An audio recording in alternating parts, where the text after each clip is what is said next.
जो मोदी जी कहते हैं मैं उसका अक्षरशः पालन करता हूं और उसी की श्रेणी में मैं सिकंदराबाद में रहूंगा। तो कहीं ना कहीं सिकंदराबाद में 22 तारीख को दिवाली मनने वाली है। 100% मेरे। कश्मीर की बात करें, कश्मीर के फारूक अब्दुल्ला ने बोला है कि भगवान राम सबके हैं, हर कण कण में है, ये नहीं कि भगवान राम खाली हिंदू के हैं। मैं तो बड़े फक्र से कहता हूं कि भगवान राम जितने मेरे हैं उतने फारूक अब्दुल्ला साहब के भी हैं।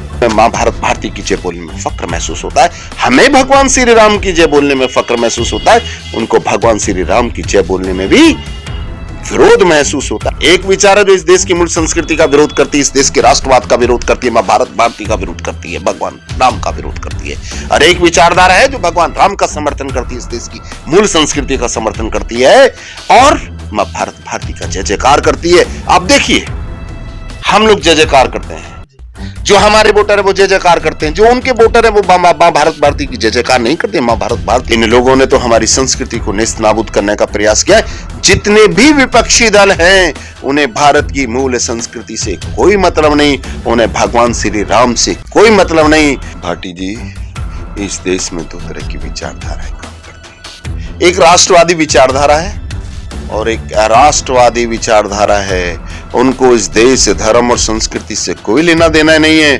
उनको पता है कि तुम्हें कुछ समय बचा है, तुम इस देश के मुख्यमंत्री बन जाओ या प्रधानमंत्री बन जाओ, आगे तुम्हारा समय आने वाला नहीं है। बाबा साहब की बातें वो कर रहे हैं कि जो संविधान से छेड़छाड़ करके जो न्याय नहीं मिल रहा है, बीजेपी कहीं ना कहीं उसका धूलीकरण कर रही है, उसके लिए वो न्याय तक चला रहे हैं। बाबा साहब के संविधान को मानने वाली हमारी विचारधारा, अगर दूसरी विचारधारा प्रभावी होगी तो आप विश्वास मानिए पत्रकार महोदय, बाबा साहब का ना संविधान रहेगा ना विचारधारा रहेगी। आप जम्मू कश्मीर की तरफ दृष्टिपात करिए, ना बाबा साहब का विचार था ना संविधान की बातें मानी जाती थी। मोदी जी ने तो सपना देखा है 2047 में देश को विकसित राष्ट्र बनाने का। मैं कहता हूं कि उन योजनाओं को अक्षर से जमीन पे ले आए, हिंदुस्तान 2047 में 2037 में विकसित राष्ट्र बन जाएगा। कि भारत को विकसित बनाने की यात्रा। हमारे विरोधी कहा करते थे कि मोदी जी ने कहे 15 लाख रुपए सबके खाते में आ जाएंगे। मोदी जी ने ना जाने कितने प्रकार की योजनाएं चलाई हैं, जैसे प्रधानमंत्री आवास योजना, आयुष्मान योजना, उज्ज्वला योजना। अगर उन योजनाओं में जो धन प्राप्त होता है, यदि उसको जोड़ दें तो वो 15 लाख रुपए से भी ज्यादा बैठ जाता है। नमस्कार, मैं आपके साथ राज सिंह भाटी। आप देख रहे हैं राज न्यूज एक्सप्रेस और राज न्यूज अमृतवाणी। अभी हम हैं सिकंदराबाद में, जो कि डिस्ट्रिक्ट बुलंदशहर में लगता है। हमारे साथ हैं डॉक्टर प्रदीप दीक्षित, नगर निगम के चेयरमैन हैं और बहुत श्रद्धालु और बहुत अच्छे इंसान हैं, जो कि जनमानस से लेके एक एक की सेवा करते हैं। और उनको अब जुम्मा मिला है बीजेपी से, सरकार से, कि नगर निगम का, तो नगर निगम को उन्होंने सुरग बना के सिकंदराबाद में दिखा रहे हैं। और हम बात करेंगे कुछ और मुद्दों पर भी सर से। आपका स्वागत है सर हमारे चैनल पे। सर धन्यवाद, नमस्कार। सर आपका पूरा नाम क्या है सर?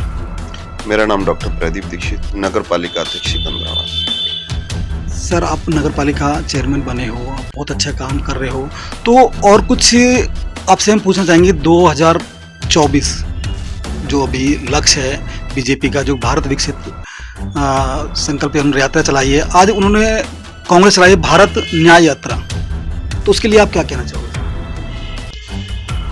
भारत विकसित यात्रा, जैसा कि शब्द से ही विदित होता है कि भारत को विकसित बनाने की यात्रा।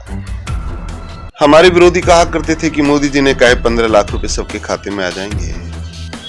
मोदी जी ने ना जाने कितने प्रकार की योजनाएं चलाई हैं, जैसे प्रधानमंत्री आवास योजना, आयुष्मान योजना, उज्ज्वला योजना। अगर उन योजनाओं में जो धन प्राप्त होता है, यदि उसको जोड़ दें तो वो 15 लाख रुपए से भी ज्यादा बैठ जाता है। मैं समाज के सभी समाजसेवी और जागरूक नागरिकों से आह्वान करता हूं कि मोदी जी की योजनाओं को आप धरातल पर ले आए। मोदी जी ने तो सपना देखा है 2047 में देश को विकसित राष्ट्र बनाने का। मैं कहता हूं कि उन योजनाओं को अक्षर से जमीन पे ले आए, हिंदुस्तान 2047 में 2037 में विकसित राष्ट्र बन जाएगा। ये मेरी अवधारणा मोदी जी के विकसित राष्ट्र बनाने के परिप्रेक्ष्य में है। दूसरा आपने पूछा था भारत न्याय यात्रा, जो भी आज से कांग्रेस ने स्टार्ट की है, कि भारत को न्याय नहीं मिल रहा है, कहीं ना कहीं शोषण हो रहा है सबके साथ, पूरी जनता के साथ, उसको न्याय दिलाने के लिए यात्रा चलाई है। पहले भारत जोड़ो यात्रा थी, अब भारत न्याय यात्रा चलाई है। आपको पता है कि ये जो मोदी सरकार है ये उस संस्कृति को मानती है जिस संस्कृति का आप्तवाक्य है यो सर्वभूतेषु आत्मतः पश्यति, जिस संसार के समस्त प्राणियों को अपनी आत्मा के तुल्य समझती हो, ऐसी संस्कृति है। ऐसी संस्कृति का अक्षर से अनुपालन करने वाली मोदी सरकार, भगवान श्री राम का अंगीकार करने वाली मोदी सरकार, जो समानता समता समरसता के आधार पर चलने वाली सरकार है, उससे बड़ा न्याय कौन देगा। और ये न्याय देने वाले लोग थे तो आजाद हिंदुस्तान में इन्हीं का तो साम्राज्य था। आज न्याय देने की जरूरत ही क्या है।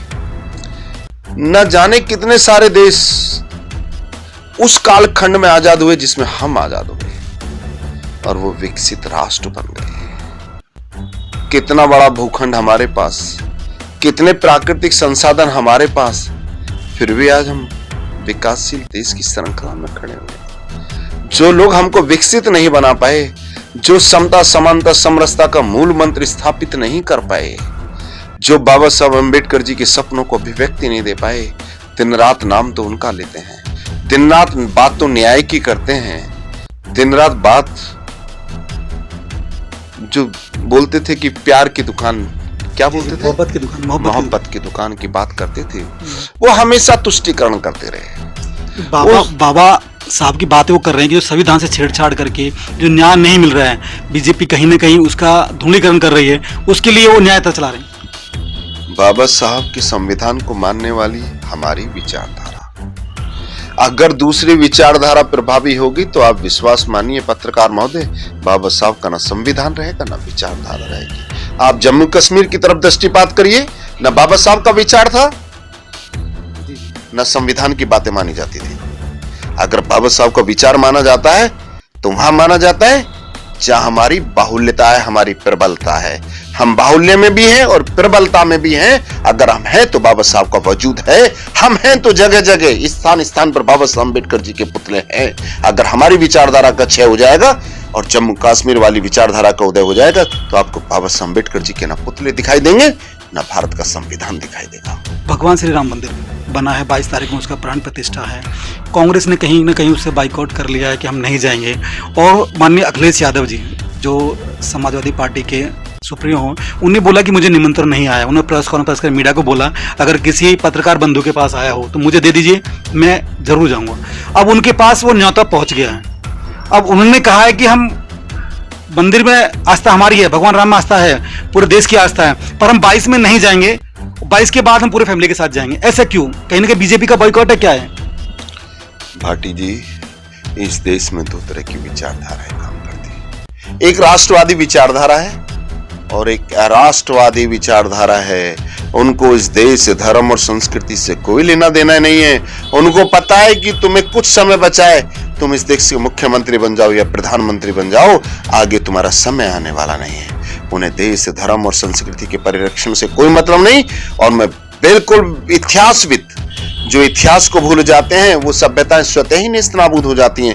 दुनिया कहती है कि यूनान मिस्र रोमा सब मिट गई, जहां से कुछ बात है कि हस्ती जो मिटती नहीं हमारी। इन लोगों ने तो हमारी संस्कृति को नेस्तनाबूद करने का प्रयास किया है। जितने भी विपक्षी दल हैं उन्हें भारत की मूल संस्कृति से कोई मतलब नहीं, उन्हें भगवान श्री राम से कोई मतलब नहीं। उनको मतलब नहीं कि अगले 25 साल बाद में क्या होगा, उनको मतलब है तो तात्कालिक परिस्थितियों में इस देश की सत्ता का भोग करना। हमारी विचारधारा इस देश के वजूद को कायम रखने की है, इस देश की मूल संस्कृति को कायम रखने की। ये टकराव है। एक विचार है जो इस देश की मूल संस्कृति का विरोध करती है, इस देश के राष्ट्रवाद का विरोध करती है, मां भारत भारती का विरोध करती है, भगवान राम का विरोध करती है। और एक विचारधारा है जो भगवान राम का समर्थन करती है, इस देश की मूल संस्कृति का समर्थन करती है और मां भारत भारती का जय जयकार करती है। आप देखिए, हम लोग जय जयकार करते हैं, जो हमारे वोटर है वो जय जयकार करते हैं, जो उनके वोटर है वो मां भारत भारती की जय जयकार नहीं करते, मां भारत भारती की जय जयकार को भी गलत समझते हैं। आप जाकर देख लेना, आप उन लोगों के बीच में जाइए जो उन पार्टियों के, जो विपक्षी पार्टियों के समर्थक हैं, वो मां भारत भारती की जय नहीं बोलते, उसमें भी येन केन प्रकीर्ण उसका विरोध करते हैं। हमें मां भारत भारती की जय बोलने में फक्र महसूस होता है, हमें भगवान श्री राम की जय बोलने में फक्र महसूस होता है, उनको भगवान श्री राम की जय बोलने में भी विरोध महसूस होता है, वो विरोध की अभिव्यक्ति करते हैं। तो आपको पता है कि जो इस देश धर्म संस्कृति के मूल का सम्मान नहीं कर सकता, वो इस देश का सम्मान नहीं कर सकता, वो केवल शुद्ध राजनीति करते हैं। और ये समझ लीजिए, जो अपने बुजुर्गों का सम्मान नहीं कर सकते, जो अपने नैतिक मूल्यों का सम्मान नहीं कर सकते, जो भगवान राम का सम्मान नहीं कर सकते, उनको निश्चित रूप से सनातन संस्कृति को मानने लोगों को, वाले लोगों का भी आशीर्वाद कदापि नहीं मिल सकता, अर्थात वो राज सत्ता की पहली सीढ़ी भी नहीं चल पाएंगे। मैं आपको विश्वास दिलाता हूं। सर, आपने कश्मीर की बात करी। कश्मीर के फारूक अब्दुल्ला ने बोला है कि भगवान राम सबके हैं, हर कण कण में है, ये नहीं कि भगवान राम खाली हिंदू के हैं। तो उसके लिए भी आप क्या कहना चाहोगे? कहीं ना कहीं देश बदल रहा है, ये भावना बदल रही है। मैं तो बड़े फक्र से कहता हूं कि भगवान राम जितने मेरे हैं उतने फारूक अब्दुल्ला साहब के भी। चूंकि मेरा मानना है कि विदेशी आक्रांता आए और चले गए, वो अपने साथ इतनी बड़ी जनसंख्या का समूह लेकर नहीं आए थे। ये जनसंख्या मेरी थी, बदला तो विचार, खून नहीं बदला। खून तो हम लोगों का एक जैसा है, फारूक अब्दुल्ला जी का और मेरा खून एक जैसा है। उनके भी आदि वंशज ब्राह्मण थे और मेरे भी आदि वंशज ब्राह्मण। मैं बड़े फक्र से कहता हूं, फारूक अब्दुल्ला जी, आपका ब्लड मेरे जैसा है। आपके आदि वंशज भी जय श्री राम करते थे, मेरे आदि वंशज भी जय श्री राम करते, मैं आज की परिस्थितियों में भी जय श्री राम करता हूं। अगर आप दिल से जय श्री राम करते तो भगवान श्री राम का मंदिर तो बहुत पहले बन जाता। फिर ये इनके विरोध क्यों? इससे परिलक्षित होता है कि वो केवल दिखावा है और हम जो कहते हैं वो सत्यता है। सर, कहीं भगवान राम मंदिर के उद्घाटन में जो 22 तारीख में प्राण प्रतिष्ठा होने वाला है, उसमें शंकराचार्य ने कहीं ना कहीं उसमें जाने से मना कर दिया है। उन्हें बोला कि इतनी जल्दी क्यों? क्योंकि मंदिर पूरा नहीं बना है, अभी मंदिर आगे बनेगा, वो पल्ला मंजिल बनेगा तो लोग पैर रखेंगे, भगवान नीचे रहेंगे, तो कहीं ना कहीं हमारे दिल को ठेस पहुंचेगी। तो उसके लिए आप क्या कहना चाहोगे शंकराचार्य से? मैं तो शंकराचार्य जी पे कोई टिप्पणी नहीं करता, पर मैं तो वेद वेदांत दर्शन शास्त्रों के महाज्ञाता परम पंडित स्वामी राम भद्राचार्य का उपासक हूं, उनका शिष्य, उनकी बातों को अक्षर से अनुपालन करने वाला व्यक्ति हूं। और बड़े चैलेंज के साथ कहता हूं कि शायद दुनिया में इतना बड़ा मन है, मस्तिष्क जितना स्वामी राम भद्राचार्य जी का शायद किसी में ना हो। राम भद्राचार्य जी और राम भद्राचार्य जी ने सहमत हैं, राम भद्राचार्य जी सहमत हैं। उनका कहना तो ये कि भाई 5.5 साल हमने वेट किया है, आखिर हम अगली वेट क्यों करें? हम जितने जल्दी हो जाए जल्दी जल्दी हम करेंगे इसका। बिल्कुल, भगवान श्री राम का जब नाम आता है तो सारे मुहूर्त शुभ हो जाते हैं। मेरे प्रभु का जब नाम आता है तो दुनिया खिलखिलाने लगती है।